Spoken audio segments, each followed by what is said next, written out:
Ladies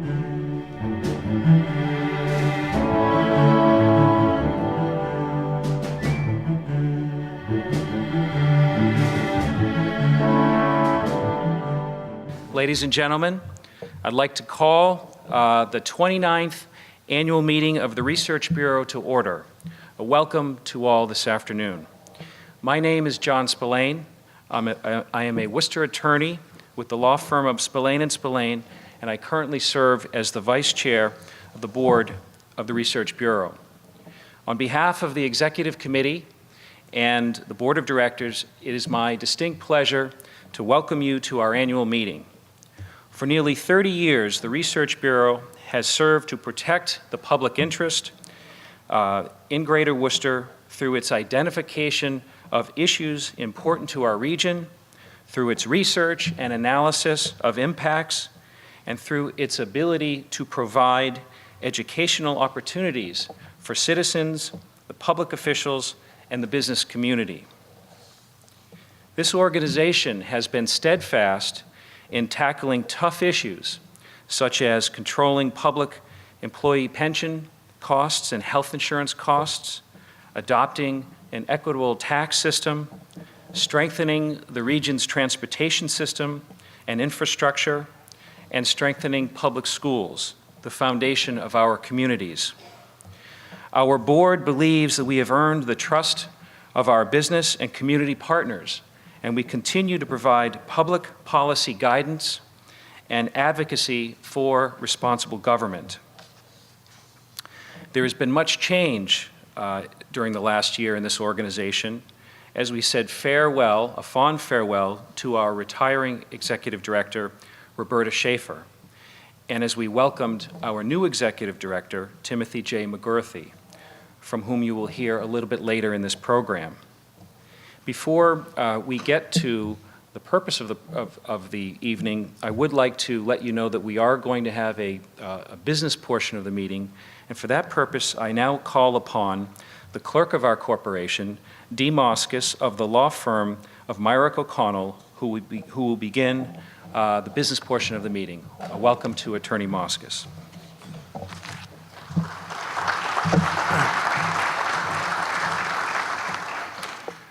For the Board of Directors, there are minutes which should have been sent to you, and I'd like to see if, unless there's any changes on the minutes, that to get a motion to have them approved. Seconded? All those in favor? So adopted. Thank you. In addition, in your packets were bylaw changes that the Executive Committee is proposing to the Board. In the new reorganization of the Research Bureau, we have restored the position of Executive Director, and so the bylaws need to be adjusted to reflect the fact that we now have an Executive Director as the head of the Research Bureau. So that I would like to see if the Board would approve those bylaw changes. Is that seconded? Any questions? All those in favor? Thank you. The last item is to set the number of directors for the Board. That figure tends to fluctuate, and the Executive Committee would like to have that fixed at 100. Under the bylaws in Article 1, the Board of Directors can set the number of directors, so that I would like to have a motion made that the Board of Directors determines that the number of directors of the Board would be 100.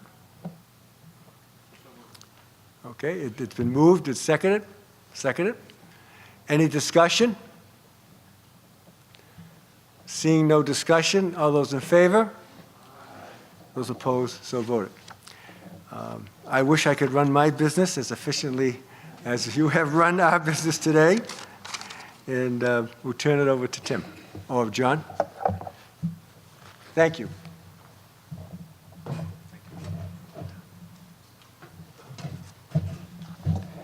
It is now my pleasure to introduce our immediate past chairman of the board, who currently serves as the chairman of the nominating committee, a most important committee, Michael Mulrain, who is the Chief Operating Officer and CFO of Polar Beverages, who you know is been a great sponsor of this organization. And Michael will present the report of the nominating committee. Mike.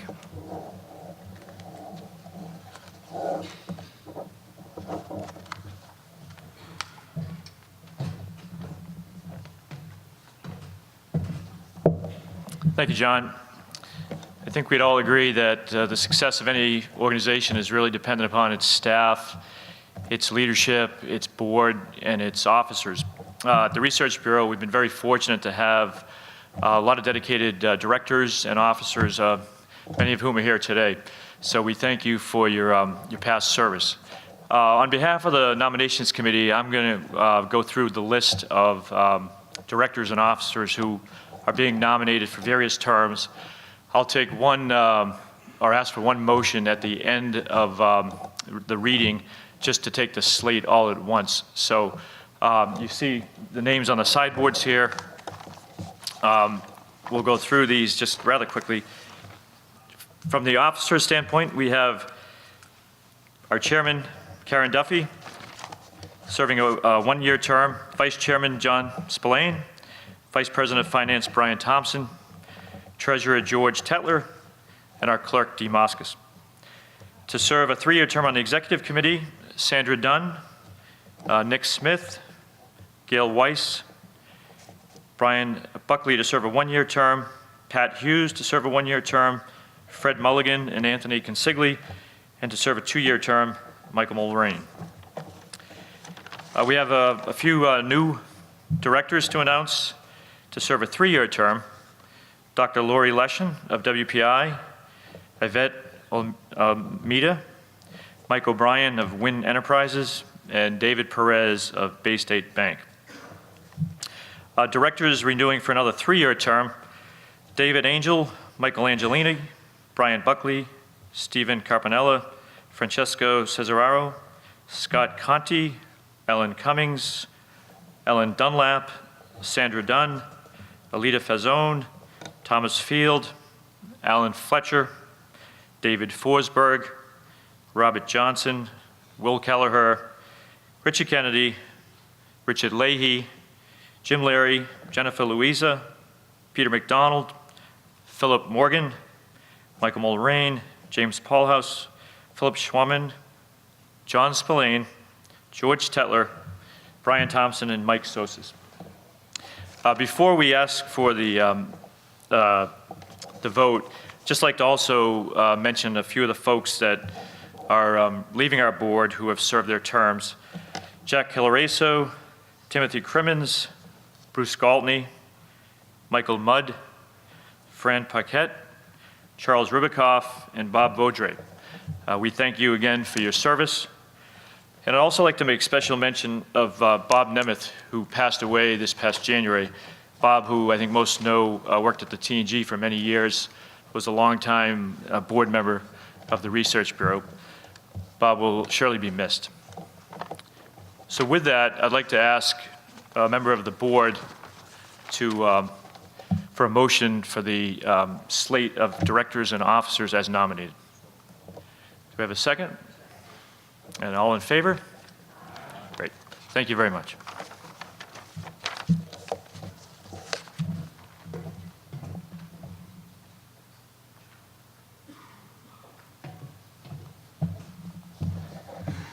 Brian Thompson serves as the Vice President for Finance of the Research Bureau. And in this role, he has been an active participant, an active member of the board and the executive committee. The Research Bureau is so well served by Brian's leadership, his enthusiasm, and his special talents. As President and Chief Executive Officer of Commerce Bank, which is our presenting sponsor this afternoon for our 29th annual meeting, I'd like to call upon Brian to come up and say a few words.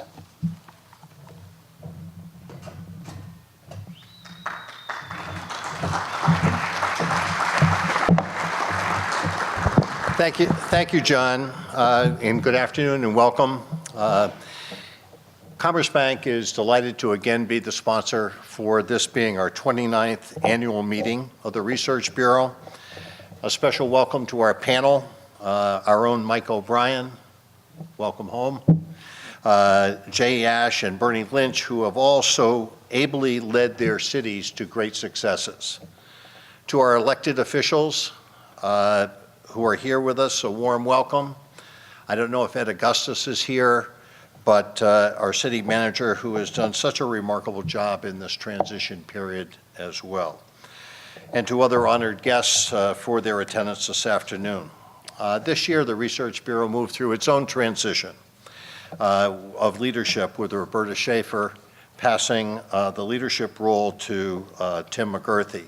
And I'm pleased to tell you it's been very professional, successful, and has led to continued high-quality work being done by your Bureau. So again, Roberta, thank you for all that you have done in helping with this smooth transition. And to Tim, who has done extraordinary work in just his first 4 months. The Research Bureau continues to be a strong and very important contributor to our region. And we congratulate and thank so many of you who have been involved with the organization and for your support. We at Commerce Bank and other members of this community provide financial support to the Bureau in order to provide a forum for informed debate. Fact-based research developed by the Bureau has allowed our citizens and public policymakers to make more informed decisions, which are so important to all of us. This is an important time for our city. Our City Council now embarks on the critically important role of identifying and selecting a new city manager to lead our city. I feel confident that the process, which has been outlined by the Council, will lead to a great result. We can afford no other. Today, we have three very successful professionals who have excelled in their roles as city managers. And I look forward, as I'm sure you do as well, in hearing their thoughts on their ingredients for success. A special thanks to our President, Karen Duffy, who was not able to be with us this evening, for her leadership this year and bringing us through this successful transition leadership. On behalf of Commerce Bank and its chairman and owner, Duddy Massad, and other sponsors of this year's annual meeting, we welcome you here. We are extremely proud of our association with the Worcester Regional Research Bureau and believes it deserves our and your continued support. Thank you, and Tim, I think it's your turn.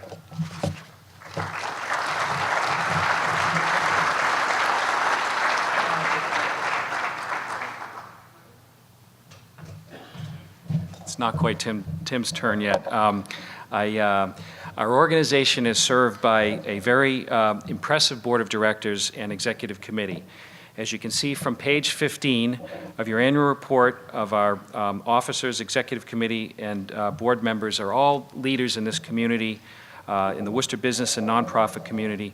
Many are here with us this afternoon, and it would take too long if I read all their names, but I would just like them to stand and be recognized at this time. I want to thank them for their service.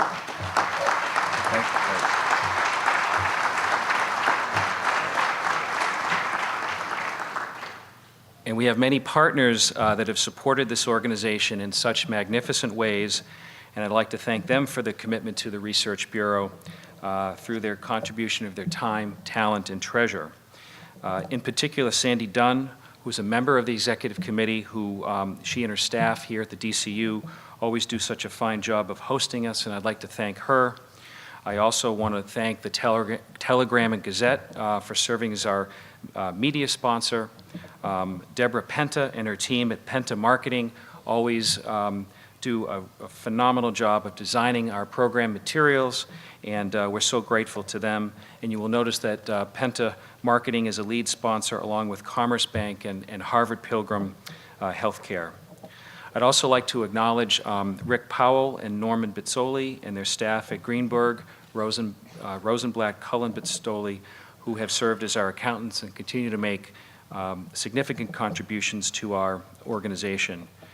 You will also notice from your program that there are over 40 sponsors that are listed prominently in your program, and I encourage you to look at the annual report and also the monitors in this room.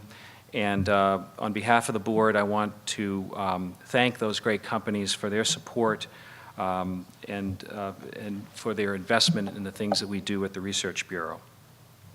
As you may know, we also have entered into a collaborative partnership with Assumption College, and that helps us to broaden the scope of our public policy research and enhance our expertise. And for this relationship, we're most thankful to Assumption College. Some of the trustees are here, and its president, Dr.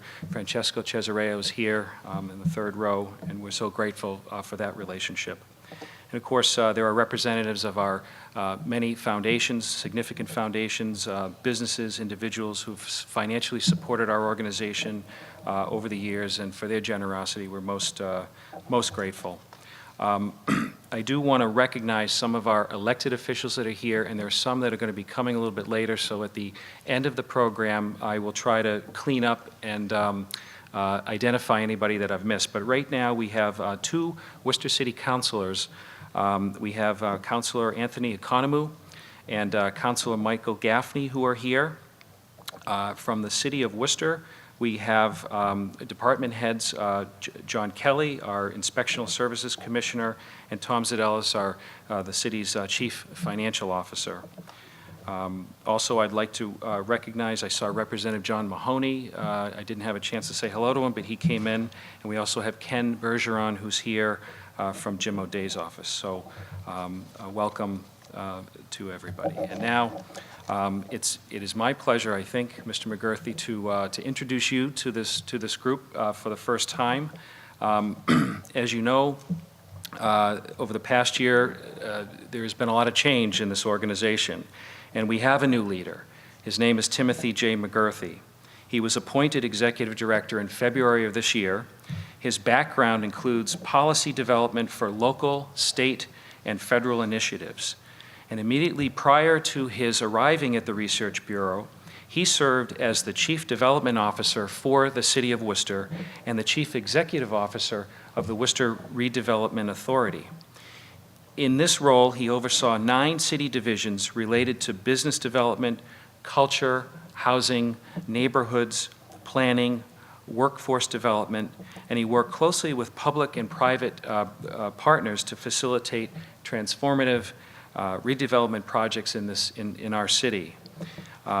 Prior to coming to Worcester, he served as the Director of Policy at the Boston Redevelopment Authority, where he crafted policies and programmatic solutions to a broad range of issues impacting growth in the city of Boston.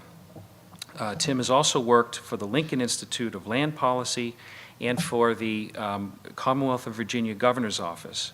He has performed research at the Carnegie Corporation in New York, exploring issues of social development and international affairs. And our new leader holds a bachelor's degree in history from the College of William and Mary, a master's degree in government from Johns Hopkins University, and a master's in public policy and urban planning from Harvard University's John F. Kennedy School of Government.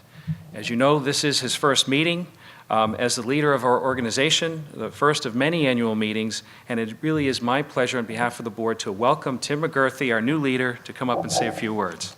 Tim.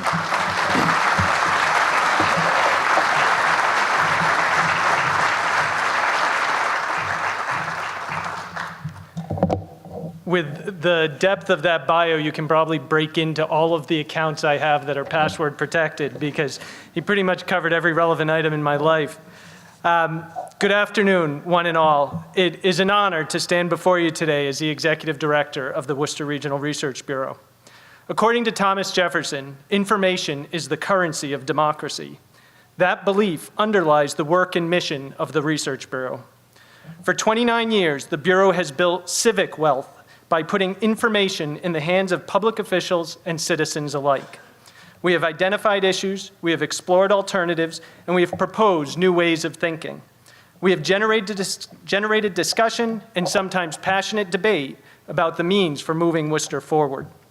As a former municipal official, I know firsthand the value of the data collected and the analysis undertaken by the Research Bureau to help improve public policy and public administration in Worcester.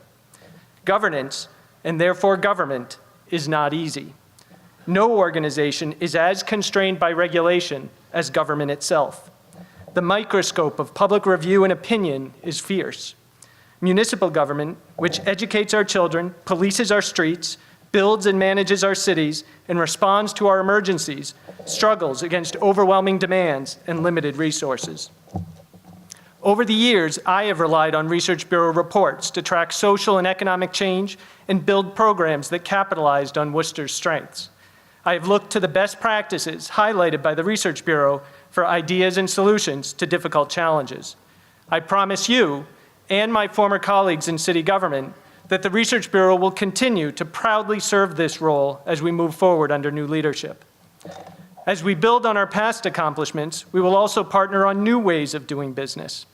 While we are located on the beautiful campus of Assumption College, we are not locked in an ivory tower. We will be part of the community, working with diverse stakeholders to identify critical issues and fundamental solutions.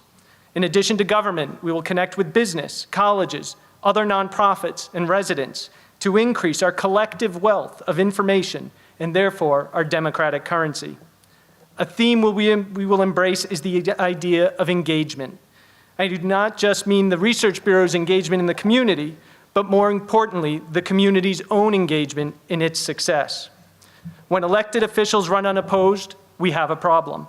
When less than 15% of the electorate votes in a general election, we have a problem. When public boards and commissions struggle with quorums and vacancies, we have a problem. When anonymous comments on the newspaper websites define public debate in the city, we have a problem. Failure is not an option. The Research Bureau will work to remedy these problems, but we do not do this work alone. We have many to thank for our success. First, our board of directors. As mentioned, the Research Bureau is lucky to have the support of an incredibly impressive board of directors, dedicated to Worcester and the region. The board represents some of the top names in business, government, and civic life. I truly appreciate your ongoing support and your commitment to the cause of good governance. Second, our executive committee. Under the leadership of Chair Karen Duffy, the executive committee has worked diligently to ensure that this year of transition at the Research Bureau did not interrupt the good work and accomplishments of the organization. The executive committee has put its faith in me, and I thank each member for that vote of confidence. I will work hard to warrant it. Third, our sponsors. Presenting sponsor, Commerce Bank. Supporting sponsor, Harvard Pilgrim Healthcare. Media sponsor, Telegram and Gazette. And all of our sponsors illustrate the critical importance of business engagement in civic life. A healthy community has diverse members, residents, businesses, institutions who live, work, and play locally and invest time and resources to its future. Fourth, the staff of the Research Bureau and our interns from Assumption and Holy Cross. While a very small nonprofit, the skills and dedication of the staff has enabled the Research Bureau to do great things. And finally, I want to thank my predecessor, Dr. Roberta Schaefer. For nearly 3 decades, the words Research Bureau and Roberta have been synonyms. Her dedication to Worcester, commitment to a quantitative focus, a quantitative foundation for public policy, and her passion and strength of purpose for the Bureau has made the organization a formidable voice in the public debate in Worcester. The organization would not have reached its many milestones without her leadership. I am honored to continue her legacy. This is an exciting year for both the City of Worcester and the Research Bureau. While the Bureau transitions to new leadership, the City Council begins its process to identify and hire a new city manager. It is a critical position for the city and a critical responsibility for the City Council. In Research Bureau fashion, we have looked to the experts to identify best practices for selecting a city manager. Our Bureau brief on the city manager search process, released this past April, drew from the International City-County Management Association and previous Research Bureau reports to provide recommendations for a professional, straightforward process that ensures that the city solicits the broadest interest from the largest talent pool possible. Worcester deserves a professional process. We want to make sure that it is informed by the best thinking nationally. To further that effort, we have assembled an unparalleled collection of experts from across Massachusetts. Chelsea, Lowell, and Worcester represent three of the most important professionally led communities in the Commonwealth. We're honored that Jay Ash, City Manager of Chelsea, Bernie Lynch, former City Manager of Lowell and Town Manager of Chelmsford, and Michael O'Brien, former City Manager of Worcester, have agreed to join us today to talk about the qualities needed in an effective city manager. I'm pleased to reintroduce Dee Moskos, Clerk of the Worcester Regional Research Bureau and one of our founding members who will lead the discussion. A senior partner at Myrick O'Connell, Dee has extensive experience in public administration and served as Assistant City Manager for the City of Worcester. He's a leading labor and employment attorney. In 2013, Dee was given a rare honorary membership in the International City-County Management Association because of his distinguished public service and contributions to the improvement and strengthening of local government. Dee?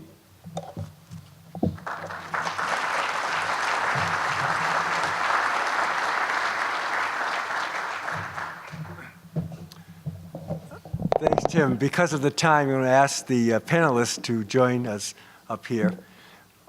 They each will speak no more than 10 minutes. And if we can restrain Mike O'Brien to 10 minutes, we'll have been successful. And then we'll open it up to questions, and hopefully we can have some debate relative to the future of the city. So, who wants to go first?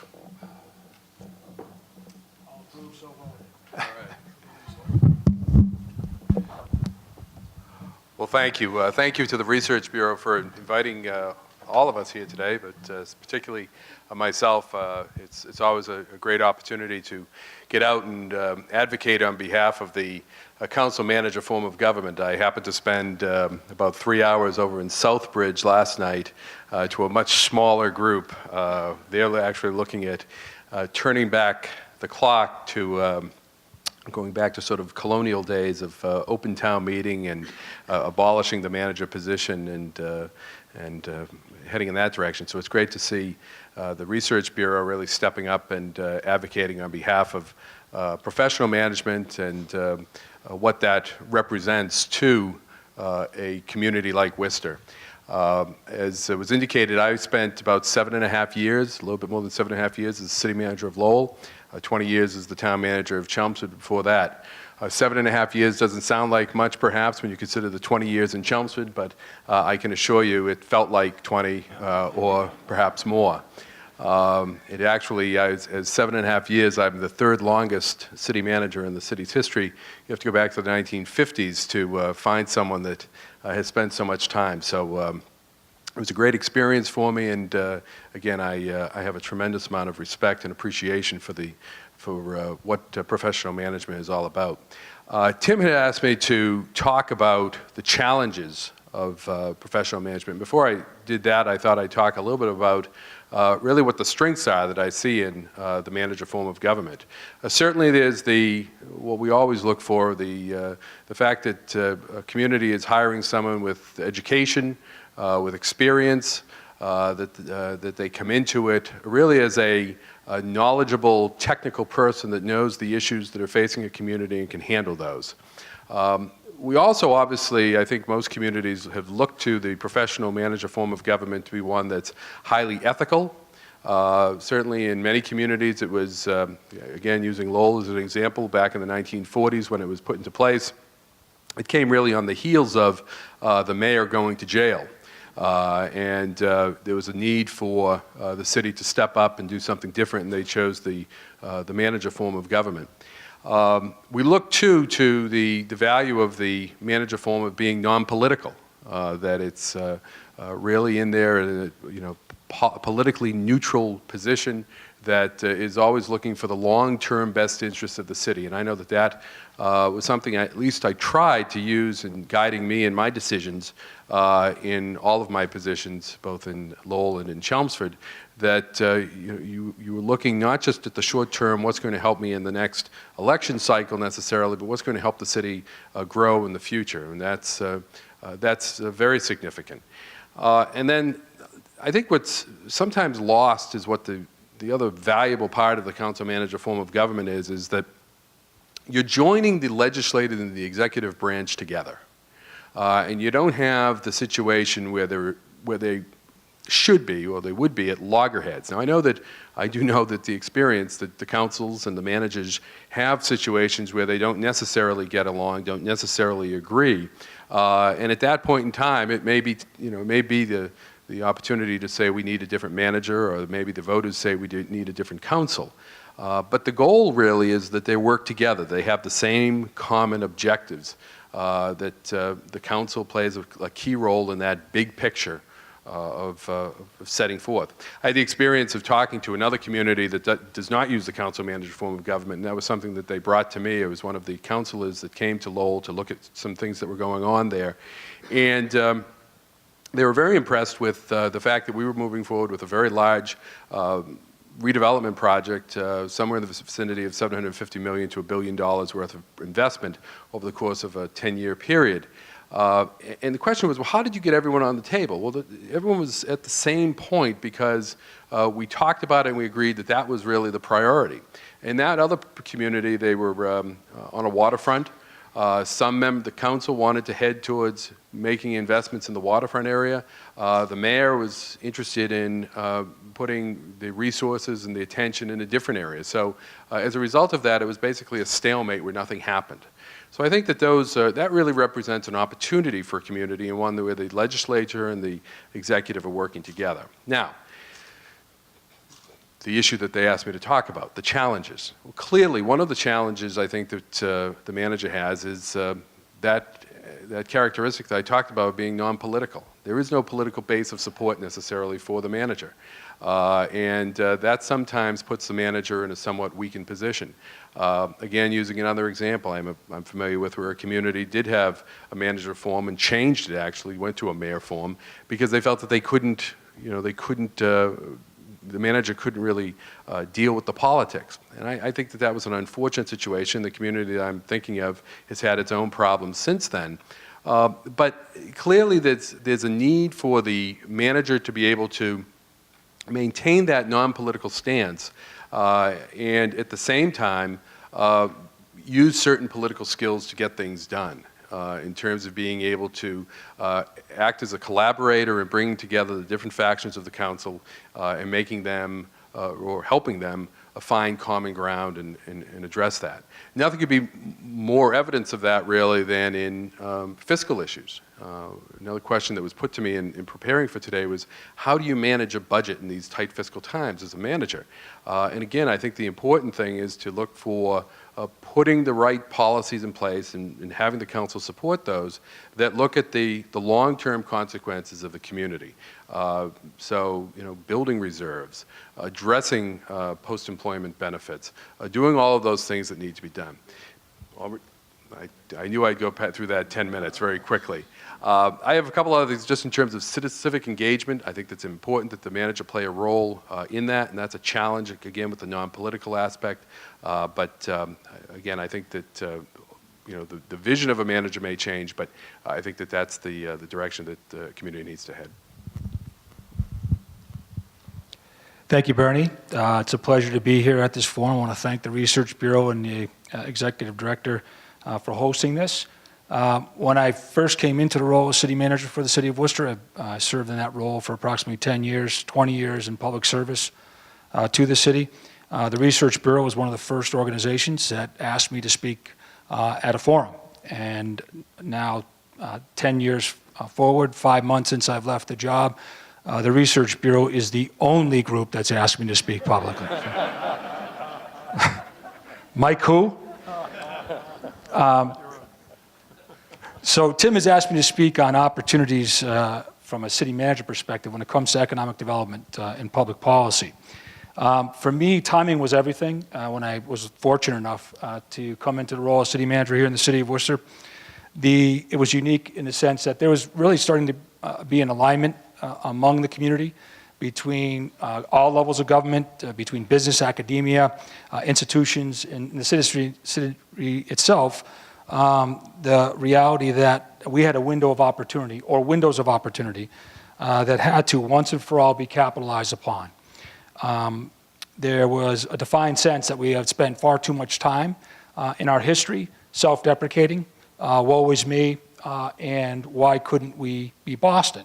and there was a pendulum shift, and it was just good timing that I had come into the role, and I was a great believer in our community and did believe that there was unlimited potential. So to clarify that, and I say alignment, there was alignment of purpose, that Worcester is a great city, and we could say that publicly, that we have an amazing history and a very bright future, and that began to build a sense of confidence in the community, and that our strengths are unique, and certainly we can achieve great things. We're not Boston, our suburb to the east, but we are a great community with its own set of great strengths. And so those windows that were created and also pursued, they were done by the right people that were in the right places throughout the community that came together and worked together. To push, to pull, to prod, to cajole, convince, and otherwise make this positive progress take place. So all those involved believed in that tenure of mine over 10 years, believed in the public process, believed in transparency, and made sure that every step was required with the public was undertaken. So we went through all of this, from good government, making sure we were efficient and delivering the municipal services people expect, that we were working hard, all of us, to improve our public schools, to invest in capital that's important to provide that foundation for a community like public schools and roads, et cetera. Pushing new economic development. We worked together to find and focus on real public-private partnerships, together strengthening our neighborhoods and making city government easy to do business with, and the list goes on. So if we're to speak to opportunities, it's not the city manager that actually creates those opportunities, or it's not the city manager that stewars the opportunities. It's got to be viewed in a community context, and I think that's very important. Capitalizing on opportunities is really democracy, and it's shared responsibilities, it's shared goals, and it's shared lifts, with many people involved in that fight to make a community work. Government, in this case, city government, would function as a leader, city manager functioning as a leader among many, a true partner, so working side by side with folks to make progress take place. A catalyst at times, so sometimes it takes a bold move, but it's done with some work behind the scenes to make sure that there's support for that bold move. A convener, bringing the right people around the table to make sure that those strengths of other members of the community or outside entities are there and working towards a solution or an opportunity. A facilitator, just drawing out the information to work together towards what that issue would be and what we can do to solve. And an expediter, making sure government's doing everything it can to pursue progress, and in the end, alignment of all to ensure that those positive opportunities are taken advantage of and the challenges that we may have are addressed. But I would say this, it takes, whether it's Worcester, whether it's Lowell, whether it's Chelsea, it takes doers in the community that are willing to roll up their sleeves and actually work toward that progress each and every minute of each and every day. Government is not going to do it alone, and it's got to be viewed as mutual benefits and mutual goals. A concept that city government unto itself, and this is sometimes the dialogue these days, will be all things to all people, and will have the resources to achieve that fantasy, will lead to horribly dashed expectations and failure. And you can look in the news daily now, whether it's Detroit, Central Falls, Rhode Island, Harrisburg, Pennsylvania, Stockton, California, and soon to be Chicago, where it was always thought that the city would have the solution, would have the resources, would make everything better. And I think you can see that failed practice where the community just stepped back, was not engaged, and did not participate, as Bernie mentioned, can lead to horrible and disastrous results. So a community and its leadership across the spectrum, ready and willing to pursue goals and set those priorities together with city manager and city government, as mentioned, as that leader, full partner, catalyst at times, convener, and facilitator and expediter, with what Bernie mentioned, which I think is so important here, and why I believe that from a city manager form of government, we're uniquely positioned as we look forward in today's economy and in today's world, that we look at the long term of financial and operational sustainability as core principles. And I think there's a genuine shot at that stability and greatness going forward. As city manager in the environment as described, with skills and abilities to participate in those arenas that I talked about as detailed, there's a unique ability to capitalize on those opportunities, working with all and remaining focused on the long term and the priorities established by the community. You answer to a city council, I think that's very important. and it requires a great respect for that elected body and their responsibilities in the public process representing constituencies. I think as a city manager, you also have to learn, as I've been told by the ghost of Franny McGraw and every city manager since, you got to learn how to count to 6 to make sure you can actually accomplish the goals and objectives that you set forth on. And I think Bernie touched on it. One of the hardest things to do is focus on the long term. And it's because of the democratic system that we have established. It's a 2-year election cycle at a local level, and that leads to 2-year thinking in order to provide the wins and the types of things that a community turns to as progress nowadays take 5 and 10 years. And to get there, it's going to take somebody with their finger on their pulse over those years and over that period of time. And I believe that the city manager role plays a unique and successful role in that. This is particularly true when you think about the election cycle and 12 to 15% turnout and the unbelievable power of special interests these days that have a vested interest in making sure that potentially unsustainable practices continue and other key factors that come into play. And so the signals are there. I think all of us recognize that we've got some difficult decisions ahead. We've got some very difficult issues to solve, but they're daunting, but they're doable. And these decisions will not win popularity contests. They're not going to get people elected, the types of work that has to be done, but they're absolutely necessary to survive and thrive. Professional management, as Bernie touched on, throughout city government, loyal, knowledgeable, seasoned, skilled staff with institutional memory, it provides that platform. And I was uniquely blessed in my role as city manager to have that team here in the city. From public policy that Tim asked me to touch on to economic development. It interweaves everything I just touched on. From economic development and how it works in a great city like Worcester and creating that opportunity, I spoke on everything that applies. Alignment of purpose so that everybody in the community is working together on it. All hands on deck. Everybody bringing their strengths to bear to make something happen. Capitalizing on the strength of those partners around the table and bringing in the resources necessary to make something happen. And pushing to make that happen, and everybody looking at this as taking measured risks. And I'll say there's 2 words that represent that of recent memory here. JetBlue. That would not have happened without the entire community coming together and working together, all levels of government, from the federal government, our elected body at the federal level, appointed people at the federal level, state government, elected and appointed, lieutenant governor and governor, our state legislature, our local delegation, city council, the business community, and right down. That's why JetBlue's here. Every organization needs a push, a vision, innovation, and rekindled spirit. These are qualities of all leaders, and so the selection of council is going to have to be looking carefully at those qualities in a leader. But again, with professional city management, with fully engaged stakeholders, best practices, research, all hands on deck, strong relationships, as Bernie touched on, alignment of purpose within the community, with an eye on 10 years out and 15 years out of reform, reductions, realignments, revitalization, rejuvenation. It can all work. And this goes to the policy side. About 8 years ago, we worked together as a community with all the stakeholders I mentioned to put a policy in place called the 5-Point Financial Plan. And through the worst economic times our nation has faced, this city, with the cooperation of everybody I spoke on, with the leadership of city managers and city councilors and other members of elected and appointed, and the citizenry engaged, we built reserves.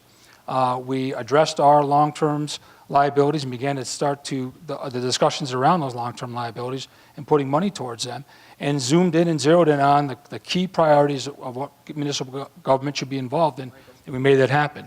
And so that's my opening remark. Now I'd like to go into the body of my speech. So with that, I'd like to turn over to my great friend and mentor, Jay Ash, City Manager of Chelsea.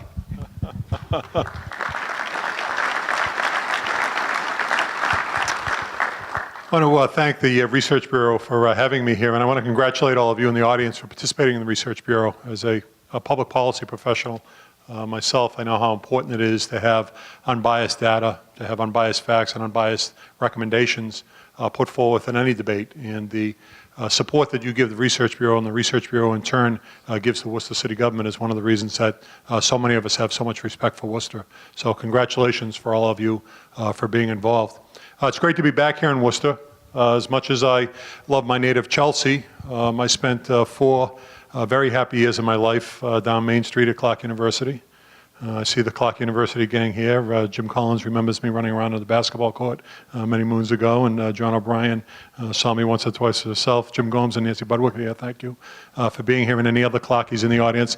I love Worcester for two reasons. One, the history that I have with Worcester, but second, all that I've been seeing happening in Worcester for the last 6 or 7 or 8 years. I've been asked to talk about what the qualities and characteristics are of what the next city manager should be, and I would just simply put up as Exhibit A, Mike O'Brien, because Mike carried with him a passion for Worcester, but also a respect that the rest of us had for him throughout the Commonwealth. Mike was not only visionary here and delivered much here, but got out of Worcester and made sure that he was active and involved in issues around the Commonwealth. I see my friends from Mass Inc. here, Ben Foreman and Winthrop Roosevelt. With Mike, I was pleased to lead the Gateway Cities initiative that is making a difference in places like Worcester and places like Chelsea and Lowell and elsewhere. So, Mike, congratulations for your work. And I see my buddy Tim Murray in the back. Tim, I took the train here. So to put things in perspective about Tim Murray, when I go from Chelsea to Salem, about 12 miles, it cost me $6. I went 60 miles from Boston to Worcester, and it cost me $10. That's pretty good, Tim Murray. Congratulations. So I've been asked to talk about qualities and skills and around 4 areas: organizational management, financial management, policy-making skills, and public relations. I thought that I'd give you a ranking of how I feel those are important in order. And it's audience participation time. You can play along too. So it's organizational management, public relations, policy making, and financial management. Interested in thinking what you think may be important. The least important of those 4, now they're all very important, but if I had to rank them as I'm looking forward to, as I'm looking to my next city manager, I think many of you may be surprised that I think the least important of those 4 is the financial management side. I say that because financial management on the municipal level is something that you can acquire. You don't necessarily need to have in your CEO.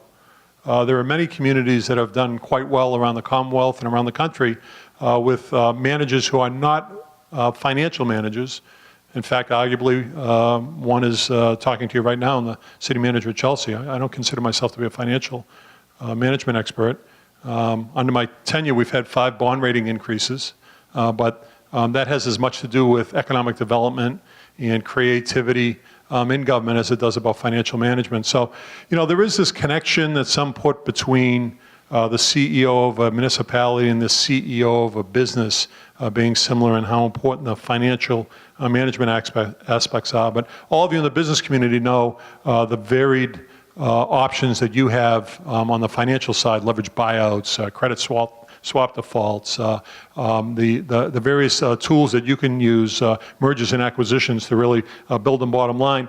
Here in Massachusetts, we're very limited from a financial management standpoint as to what we can do, how we can raise money, how we can spend money. So, you know, if I had to rank the 4, I'd say that the quality that I'd look for the least in my next manager is somebody who was an expert at financial management.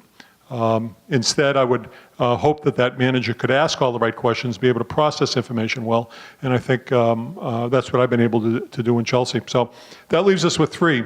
3 are organizational management, public relations, and policy making.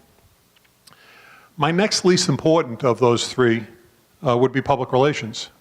That may be a surprise to some people, maybe it isn't. Public relations is certainly an important part of our business, and you know, I look at my friend to the right, and Mike did a great job in public relations. I saw him speak a number of times in Worcester and really connect with people. But you know what, I would argue that from a public relations standpoint, it's similar to what you can do with financial management. You can buy yourself good public relations. It's tough to go out with good public relations and sell a bad product. Those of you in the business community know that, and those of us in government know that. No matter how much we try to put a spin on something, if the police aren't showing up, if the trash aren't being picked up, if Johnny isn't graduating from school, the public relations aspect of things don't really mean a lot. So, you know, my classic example of that would be a Chelsea example. Many of you remember John Silber, who was the president of Boston University. And several of you probably remember that Boston University actually managed the Chelsea school system for 20 years. It was a great partnership that we had. It was a great dictatorship we had. We used to joke in Chelsea all the time that if Boston University had a public relations school, John Silber should close it. There was nobody more caustic, there was no bigger SOB than John Silber. And yet, you look at what he did at Boston University, and arguably, you look at what Boston University has done in Chelsea. Last year, we were awarded the College Board AP's School District of the Year throughout the country. Urban education in Chelsea. Thank you. And so there's a classic case where public relations doesn't much matter if you're delivering the bacon. So I would argue that that's the third most important of the four that I was looking at. So now our choices are between policy making and organizational management. And I would tell you my number two choice in this is policy making. It's important that in this ever-changing world that we live in, the more complicated world that we live in, the world that seems to change overnight, that we're able to keep up with those changes and actually, to a large extent, be ahead of those changes. And so it's important that you have a CEO who has good policy chops and can look at complicated issues and find new solutions. Oftentimes those new solutions are found in a place that I go all the time, the internet. The research that's able to be done on the internet is great. We don't have a research bureau, by the way, Tim. You're looking at the research bureau in Chelsea. So I put that second as opposed to organizational management because you can buy some policy management. You can get at many institutions, all the institutions that you have in Worcester, and especially Clark University. You can get policy people to come in. Your city manager needs to be able to harness the energy and smarts of good policy wonks and then turn them around with a sense of politics and put a Worcester spin on them so that they can be implemented. So that leaves me with my top selection of the four, and that's organizational management.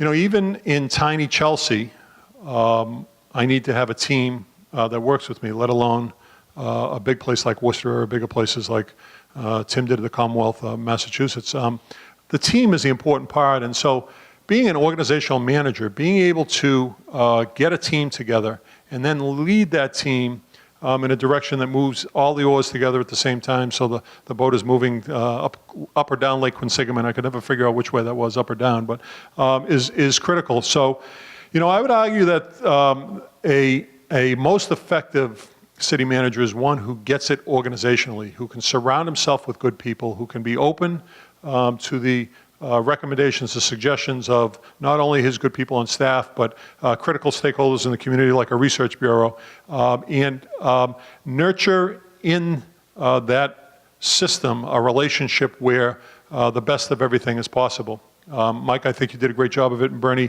I've learned a lot from you. Haven't figured out how to apply it yet, Bernie, but I've learned a lot from you. I would argue that the organizational management side of being a city manager is an important part.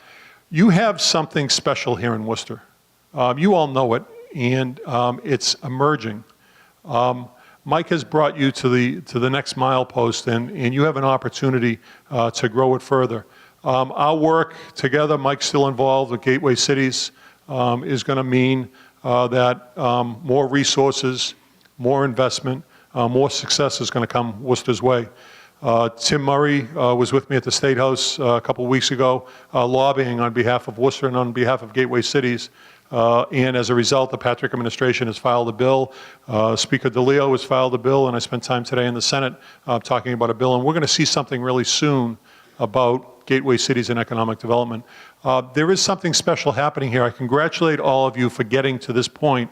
This next decision is the most important decision that you will make in bringing in a manager who can either lead or manage, depending upon what you want, a process that allows Worcester to continue its path to renewed greatness. So congratulations for everyone being involved, and thank you for having me here.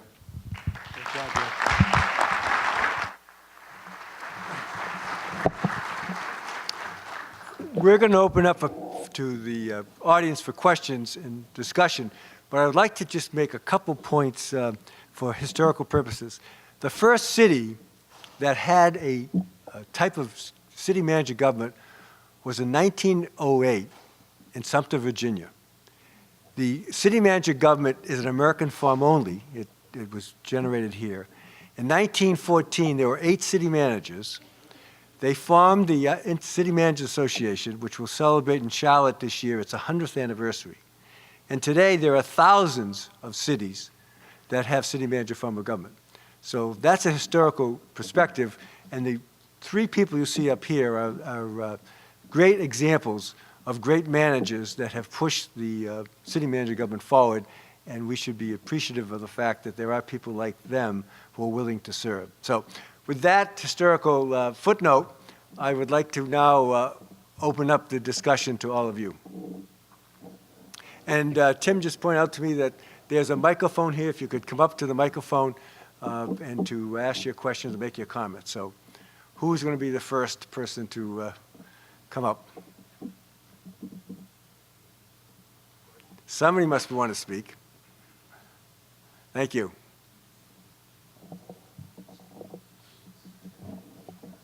Hi there, Richard Breed with Bowditch and Dewey here in Worcester. And thank you all for coming today. I really appreciate listening to your perspective. And as someone new to Worcester, I would love to hear your perspective if you think the city manager or proposed city manager should have ties to the community first or should be an outsider who is willing to come in and build new ties and give a fresh perspective. I jumped on this one. Imagine you have brain cancer. Do you want your neighbor to do the surgery, or do you want to find the best possible brain surgeon you can find in America? I'm puzzled at times why we think zip code makes a difference in terms of management. I would argue that if you find somebody who has knowledge of Worcester, that's great, and especially if you find somebody who happens to live in Worcester, that's great.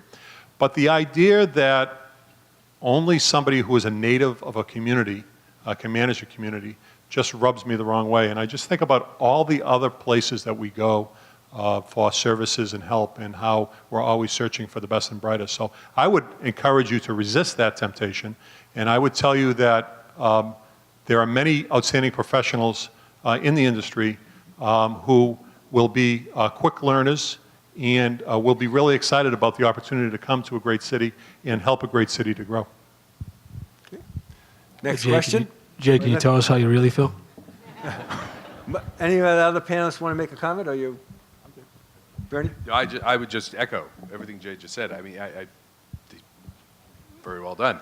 I know that as manager, when I look for the team members, and Jay really hit that point very well, that is one of the most important things you can do. And when I look at the successes of what happened to the city of Lowell over the course of the last 20, 30 years, it's really been a team approach. I know that during my time there, when I look and see what we did with the finances, with the economic development, with the organizational changes we made to make it more efficient and more effective, we didn't just limit ourselves to the city of Lowell. And I did catch flack for that. That I looked outside, but we put together a great team of people that cared passionately about what they did and cared passionately about for the city. And that's what counts, the skills that they bring to the job and their passion for the community. And it isn't just the fact that you were born there that makes that possible. Okay, thank you. Dee, I just answered this way, is that I'm still obviously a very proud resident here of Worcester, and I'm going to stay neutral on this because I need my trash picked up, I need my streets swept, and I don't want to jam myself up, so. Next question or comment. Roberta?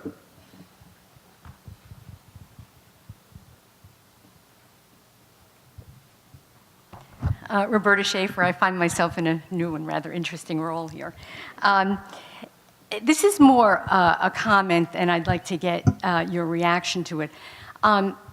Local, state, and national politics in this country have changed dramatically in the last century, and the reason for city manager government and the way it was supposed to work is really not working any longer that way. I mean, it was supposed to be the business model, and clearly you need the political and the public relations and so on to be able to function well, not just be off on the side.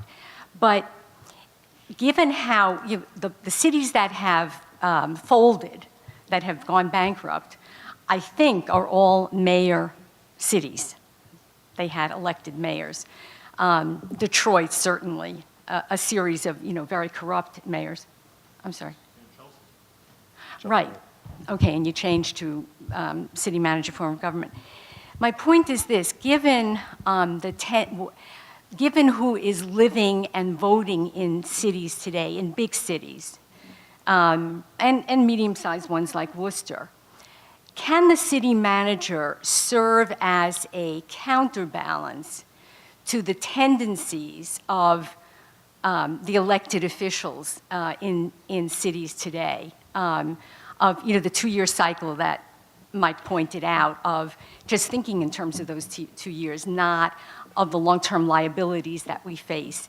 Can they serve that function of looking at the longer term, and because they're somewhat insulated from the elected officials? And is it really, at this point, an essential form of government for many places to be able to counteract that?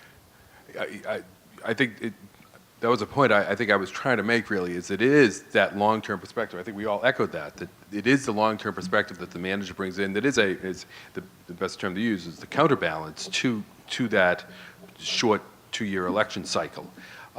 So absolutely, I think the manager form plays that role. The other part, though, that I thought you were heading with this a little bit was the change in what the manager form is all about. It used to be the managers were the technocrats with the green eye shades that sat in City Hall and just sort of crunched the numbers. But I think it's imperative now, given the environment that we're in, that the manager also has to play a role of getting out there and working with the citizens and really engaging the citizens in discussions about what needs to happen in the community. And that can be done in a way that isn't quote-unquote political. That can be done in a way that just enhances the democratic process that we have of giving people information and helping them understand the issues that are out there and hearing from them about what needs to take place. I know that that's something we were very proud of in Lowell, that I was out at neighborhood meetings on a regular basis. My staff was out there on every month. We had people there talking to neighborhood people about what the problems were, meeting with business organizations like this, to really engage and discuss and not just be in the back room crunching the numbers. So, and I think that gives people a sense that the government is responsive, and that's something I think the manager can do without the sense that you're doing it only so that you can get elected the next term. It is a very political role. It's nonpartisan. I think that's the distinction that needs to be made. Michael? Yeah, I'd just like to qualify my comment about 2-year election cycles. I will say this: the vast majority of people I've had the privilege of working with that were elected are principled, disciplined individuals that really do focus on the long term. The pressure comes down on the type of work that's being done and needs to be done is long term in nature. It's going to affect lives. It's going to affect wherewithals of employees and other folks. And that 12% turnout, that low turnout, tends to be dominated by special interest and supported in that election cycle by special interest, which puts a great deal of pressure on those electeds that want to continue in their tenure and continue doing that great work to shift off of firm policy stances because it may jeopardize their ability to get reelected and continue on doing that great work. It's a difficult process. It's a difficult jam to be in. But I can tell you that I've had the great pleasure of working Commonwealth-wide with mayors that have been in office over long tenures that have taken on the same principled, disciplined work of reining in employee health care costs, dealing with retiree health care liabilities, taking on fiscal discipline that reined in services. And so in so many ways, it comes down to the quality of leadership. Jay? Yeah, I would just add, Lyndon Baines Johnson had a great quote about mayors, that he said that no matter how tough my day is as President of the United States, I think to myself, it could be worse. I could be a mayor. And it's so difficult as a mayor to need to balance the politics with the administration. And so the city manager form of government, I think, is a great way to do that. However, there's no institution anywhere in America that is devoid of politics. You know, university campuses, churches, businesses, research bureaus, all have politics. So for the successful candidate to then be the successful manager, he or she needs to build his or her own base of support too. And that's where you all come in. You know, there are important things that advocates in a community can do, and one of those is to lead when you need to lead, and other times it's to support when you need to support. And oftentimes the reason why the 12% are successful in being heard is that they're the only voices that are being heard. And it's important that if you all have a vested interest in the success of Worcester, that vested interest means more than coming to an annual meeting. It means standing up and backing managers and elected officials, holding them accountable, supporting research bureaus that come up with data and issues and facts, and making sure that an entire community is actually managing a community, not just some small subsection of it. Thank you. Other questions, comments? You know, I'd like to ask Mike O'Brien a question. Mike, when you go to work at the wind companies tomorrow morning, you'll have a to-do list. If you were going to work at City Hall tomorrow morning, what would the top 3 or top 5 items on your to-do list be? If I was going to work for the city tomorrow, the top 5 items on my list would be, what are you doing here? Did you take your pharmaceuticals this morning? The items that would have been on my list if I were to show up at City Hall tomorrow morning would be the things that kept me up at night is the safety of our community and understanding where we stood in that regard and the quality of the municipal services we provide, where we stand in that regard at any given time because of crises and other stresses and strains. There's a constant wear on our ability just to do the basics, or when I was city manager, just to do the basics. The second piece that kept me up at night was a reality that we were 1, 2, or 3 great decisions away from long-term success, or 3 bad decisions away from crisis and potential bankruptcy. You walk that fine line because the needs are great, the costs are exponential, and the realities is that we're under constant pressure to kind of meet the baseline. And it's not an easy task. There's lots of forces at work, including the broader economy. The third item I would talk about is the long-term liabilities. Those are daunting, as I said in my remarks. I didn't name them, but you've got unfunded pension and unfunded retiree health care liabilities of over $1 billion. I think one of the think tanks in Boston came up to somewhere between $30,000 and $40,000 per taxpayer that was going to have to be above and beyond their existing tax bill, just to make sure we could pay those obligations that we are legally bound to address. And those are certainly things I would have on my list as far as working through. And then it was a constant push for economic development, any and all opportunities for economic development, jobs, and expansion, and then continued work with all those stakeholders I mentioned each and every day, waking up that way, find the public-private partnership, and work hard to try to stabilize neighborhoods. We got neighborhoods in Worcester that are under great strain, socioeconomics, housing quality, crime, and other challenges. We're rising to that challenge. There's an incredible team here, an incredible city family, incredible community that comes together and works hard. But those are 5 things that certainly I'd be working on tomorrow morning if I showed up there. And if I did, I would hope that the WPD would put me in cuffs and take me away. Jay, do you want to make any comment? Yeah, I'll give you 6 if I could. All good things happen from a balanced budget. So as much as I poo-hooed financial management, it's important that the budget is balanced because everything else can happen from there. In order to support a balanced budget, it's about economic development. You're doing it well here. Chelsea's on a pretty good run. And so the economic development, being entrepreneurial, is important. No longer can we look at the state or federal government and expect massive transfers of funds to municipalities. So being able to generate the money on the local level is important. In order to do that, you have to worry about public safety. And so managing public safety remains critical. We do all those things so we can improve neighborhoods, make neighborhoods more livable. And when we have livable neighborhoods, we want good schools and we want a quality of life in those neighborhoods that is around community development, making sure that people are working, making sure that people have opportunities to recreate and to be educated. We then look at the government function itself, and we say that in government, we need to be transparent, open, and honest. At the end of the day, all those things don't happen if people don't believe in government. So, I worry about all those things all the time, and I think about new ways of trying to attack those and making sure that they're all checked off at the end of the day when I go home. Bernie, do you want to say anything? I guess the only addition I would make, I mean, I think that those are the top concepts, top projects, top ideas that we go into each morning. But I think that, again, I'll go back to my role here in talking about the challenges. Unfortunately, some of the challenges are that the demands by different constituencies are to focus on the short-term, immediate, problem that's happening somewhere that sort of diverts you from the long-term vision that you need to have, and that's a constant battle to stay focused, keep your eye on the ball. But those are the concepts, and that's what the manager should be focused on. That's what the council should be focused on, and then the other stuff should be handled at a lower level. Mike, you want to comment? I just wanted to pick up a little bit on one of the things you said, Jay, as Worcester's in the process of going through the search. The question comes down to the public and what role the public should play in either the search or selection process, and I'd be curious for your input on that.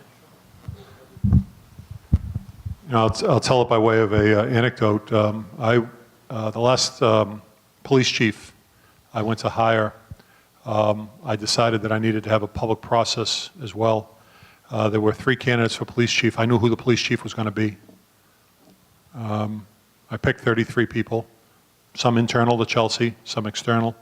Had people from the state police, the Attorney General's office helping out.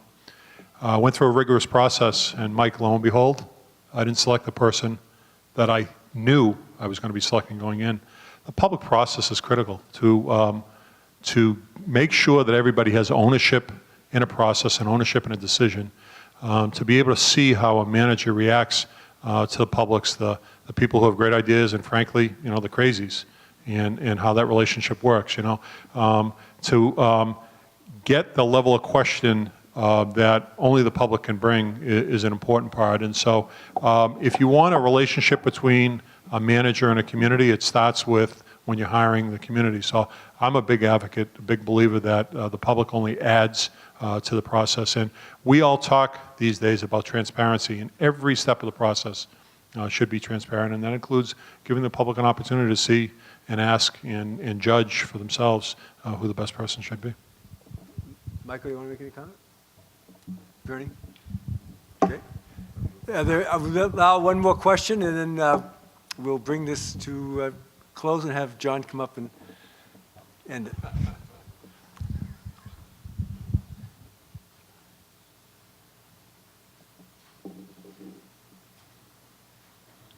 My name is Emmanuel Sicilianos, and this is a moment that is very important.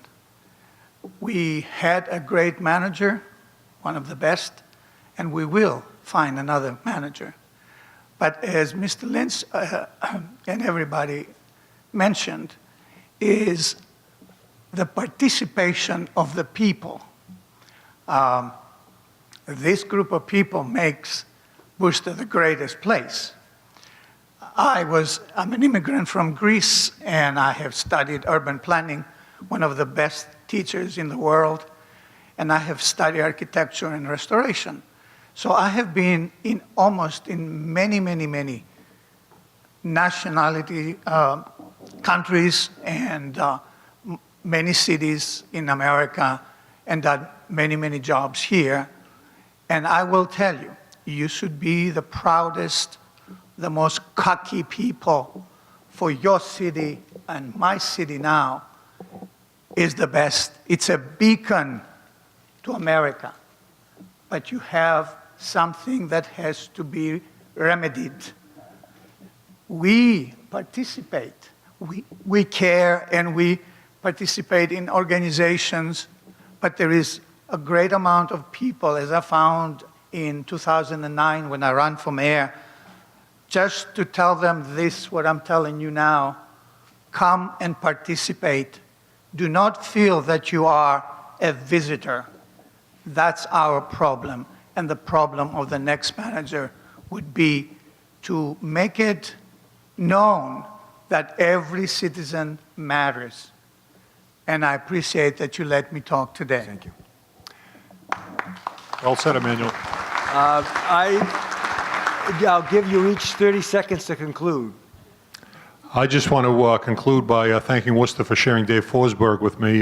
Chelsea wouldn't be where it was today if I didn't have Dave's insight. Things are really good in Chelsea. Come down our way. We've got 6 hotels either up or being built, and FBI is building their regional headquarters, and Patrick, and I'll say Murray administration is delivering a major transportation project to Chelsea. There is, I will say this in 30 seconds. We went into bankruptcy in 1991. The last 5 mayors we had were all guests of the state there afterwards. Having a good city manager can make a difference, and we're seeing that. I was blessed to follow up a very good city manager, and we're on a good roll. So choose carefully and choose wisely. Mike, 30 seconds. 30 seconds. What I would say is that there's a chronic issue in our country, in our state, and in our community in that democracy's on life support. People aren't showing up at the polls or not voting their conscience, and democracy works with people getting involved, and I think that's absolutely critical from a process of going forward. The other piece is, as JFK said, ask not what your country or your state or city can do for you, ask what you can do for your country, your state or city. And I think it's absolutely critical. There's lots of smart people in this room, people that should recognize it's time to give back, participate, run for office, try hard and work hard to get on a board or commission, and in some way participate in your local community and give back. It's absolutely critical in the years ahead for us to be able to actually have those types of people around the table to continue working on these challenging problems at every level, federal, local, and state. Bernie? Again, I've been hammering home that very point that we need to have people more involved in the process, and I think the manager position can play a very important role in that. And I think it's wonderful that the Research Bureau has had this forum today to really try to look at what the next city manager should be focusing on. And I think that's a key part of it, is the manager really needs to be a player within the community. It doesn't have to be from Worcester to start with, as we talked about, as I sort of indicated before, but you want someone that's passionate about what they do, that really believes in the profession of city management, but that wants to be part of a process of collaboration and bringing people into the process. And I think today's forum is a good example of what it takes to sort of get that ball rolling. So thank you. I want to, all of us join to thank this panel. They're great city managers, and hopefully we will get another great city manager. John?